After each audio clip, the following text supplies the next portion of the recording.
नारायणी नमोस्तुते अप्रं भगेतं अजं सदा आनन्दतीर्थं मधुरं भजे तापत्रयात्मकम्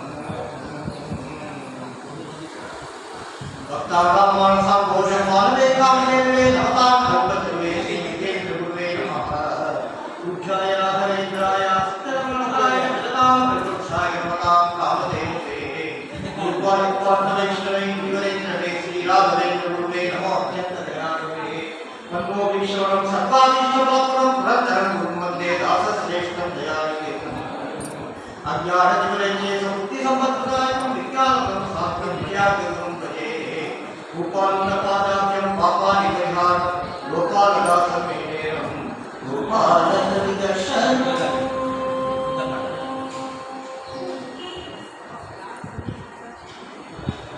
ಮತ್ತು ಪರಂಪರೆಯ நிறைய விதிகளும் தாச வரைஞரும் நிறைய அபாரமான சாதனை. இப்போ விதிகள் அதுக்கப்புறமா தாசர் புரந்தரதாசர், கனகதாசர், விஜயதாசர், கோபாலதாசர், ஜெகநாதாசர் இவங்களோட அபாரமான பக்தி சீனிவாச தேவன் மேல நிறைய பக்தி பண்ணியிருக்காங்க. இந்த தாசர் பரம்பரை இப்போ விதிகள் புரோட்சி இருக்கிற காலத்துல இந்த தாசர்கள் நிறைய அவங்களோட கிரந்தங்களை ஒட்டியே இந்த பாடலாம் பண்ணியிருக்காங்க. இப்போ புரந்தரதாசரை ஒட்டி கனகதாசர், கனகதாசரை ஒட்டி விஜயதாசர் ஒட்டி கோபாலதாசர், ஜெகநாதாசர் இந்த பரம்பரைலாம் வந்தது. இன்னைக்கு கோபாலதாசரோட புண்ணியது உஷபட்சம் அஷ்டமி திதி கூத்தனூர் கிராமம் கோபாலதாசர். இவரோட ஆண்டு 1722 1762. கர்நாடகா ரேச்சூர் மாவட்டம் முசரக்கல் கிராமத்தில் முராரியா மற்றும் வெங்கம்மா என்ற ஏழை பிராமண தம்பதிகள் வசித்து வந்தனர். அவர்களுக்கு மாகண்ணா, தாசப்பா, சீனப்பா, ரங்கப்பா ஆகிய 4 மகன்கள் பிறந்தனர். ரங்கப்பா குழந்தையாக இருந்த போதே முராரி இறந்து விட்டார். அவருடைய தந்தையார் முராரி அவர்கள் இறந்து விட்டார்.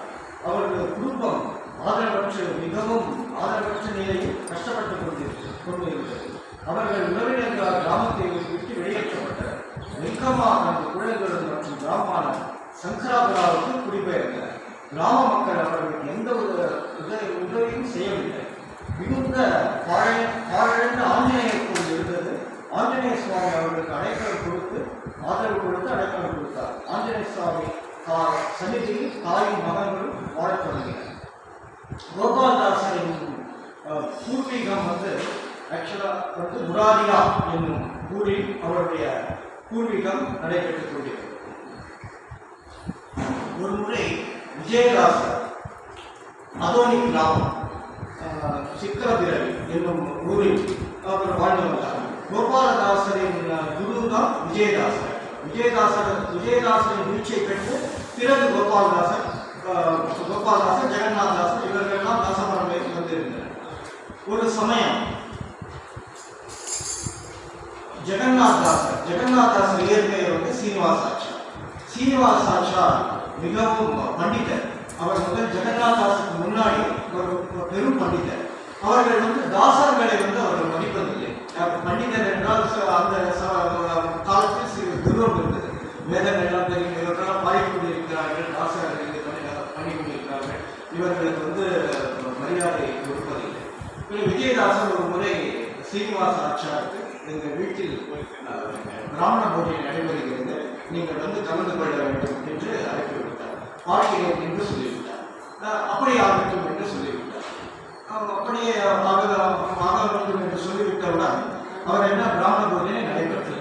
பிறகு ஜெகநாதாசர் உதாசீனப்படுத்தியதால் சீனிவாச அவர் உதாசீனப்படுத்தியதால் அவருக்கு வயிற்றுவலி ஏற்பட்டவுடன் இது என்ன என்று தெரியவில்லை.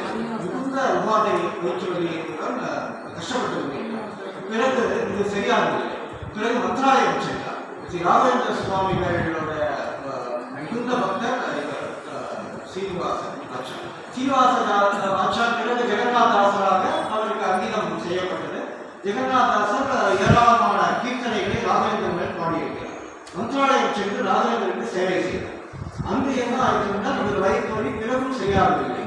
பிறகு எல்லா ராகவேந்திரத்தில் நிறைய நாட்கள் அவர் உபவாசம் இருந்து சேவை செய்தார். பிறகு அவர்கள் அது குணமே ஆகவில்லை. துங்கபத்ரா நதி தீரத்தில் சென்று தற்கொலை செய்து கொள்ளலாம் என்று அவர் ஜெகநாதாசன் நினைத்தார். பிறகு என்ன ஆயிற்று என்றால் ராகவேந்திரன் அவர் கனவில் தோன்றி நீ இந்த பிராமண போஜனை விஜயதாசன் வீட்டில் உதாசீனம் படுத்தியதால் உனக்கு இந்த வயிற்றுவலி ஏற்பட்டது. நீ சென்று விஜயதாசன் தான் இதை குணப்படுத்த வேண்டும். அவரிடம் சென்று நீ இதுக்கு உண்டான வழியை நீ கேள்வி என்று கூறினார். உடனே இவர் ஜெகநாதாசன் விஜயதாசன் வீட்டிற்கு வந்தார். விஜயதாசன் இவருடைய உபாதை சொல்லியவுடன் இவர் சொன்னால் கோபால்தாசன் ஒருத்தர் இருக்கிறார், அங்கு சென்று இந்த ஊத்தனூரில் கோபால்தாசன் இருக்கிறார், அவரிடம் சென்று உங்களுடைய இதை உதவி நாடுகள் என்று சொல்லியிருக்கிறார். சில கோபால்தாசர் ஊத்தனூரில் இவர் செல்லும் போது அவர் உழவாரப்பணி செய்து கொண்டிருக்கிறார். அங்கு ஒரு கோவில் ஒன்று இருக்கிறது, அங்கு உழவாரப்பணி செய்து கொண்டிருக்கிறார். இவருக்கு கோபால்தாசரை அடையாளம்